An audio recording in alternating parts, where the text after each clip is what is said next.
Morning, Chris, and welcome to another month.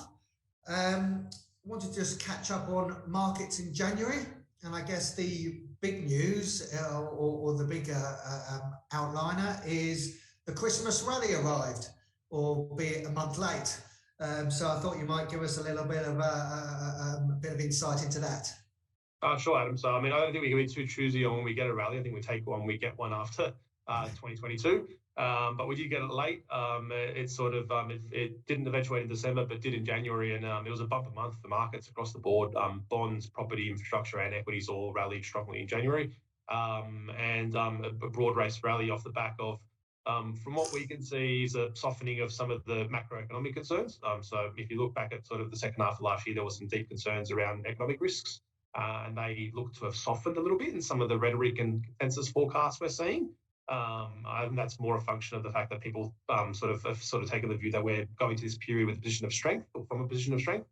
But I think the other fact that we've had a US reporting season that is most of the way through, and we've been sort of talking, or the market's been talking for a while about a poor reporting season coming up. And that was sort of supposed to be Q3 last year, didn't eventuate. And so if we look at where we're at now, it actually hasn't been too bad a reporting season. The really bad reporting season that people were expecting, we haven't actually got. So I think there's a bit of that in terms of some of the negative news coming out of markets and some of the negative backdrop coming out of the macro side that just provided a rally and a boost to markets. Obviously, December, January liquidity is a little bit light as well. So you don't need a whole lot for markets to go on a bit of a tear through that period, and they did. I think one of the things of that and of the reporting season is obviously unemployment rates are still pretty damn low.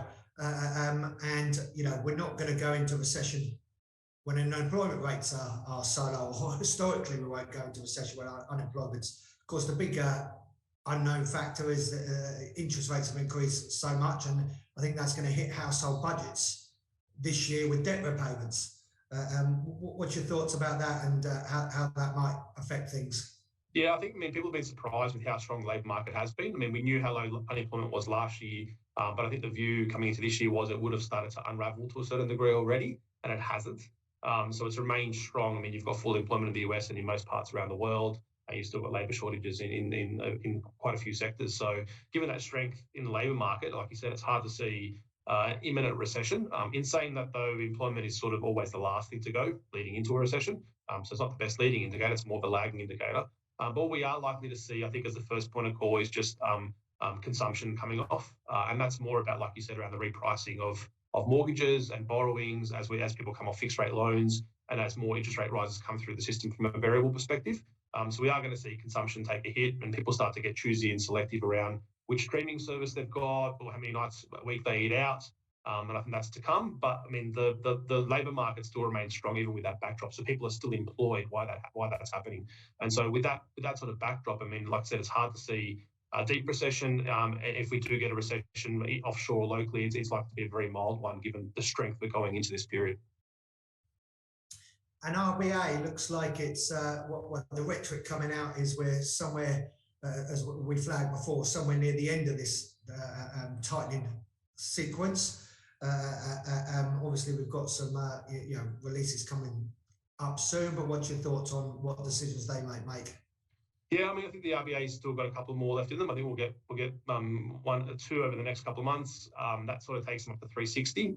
That's roughly in line with where market's pricing at the moment. Market was pricing back in the last year, sort of getting to 394, but the market's repriced that lower more recently, back down to sort of 36.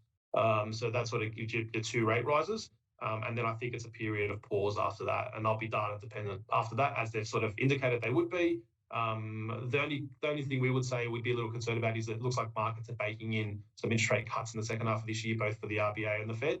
And at this point, we think that's unlikely. Obviously, data can change drastically and quickly, and so can rhetoric. But I think the market's spot on in terms of where the RBA gets to. The point of contention is when they stop pausing effectively, or when they think they need to pivot.